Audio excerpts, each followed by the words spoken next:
Hey everyone, welcome back to Bit9 Tutorials. In today's video, I'll show you how to get to Terminal on your Mac, whether you're using a MacBook Air, MacBook Pro, or iMac. The steps are the same for all devices.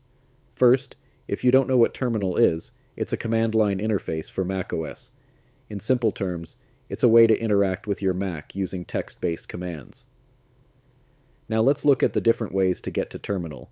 The easiest way to open Terminal is by using Spotlight Search. Press Command plus Spacebar on your keyboard and Spotlight Search will appear. Then simply type Terminal, and the Terminal option will show up. You can click on it to open it. The second option is through Launchpad. Go to your dock and click on Launchpad. Once inside Launchpad, look for the Others folder and you'll find Terminal listed there.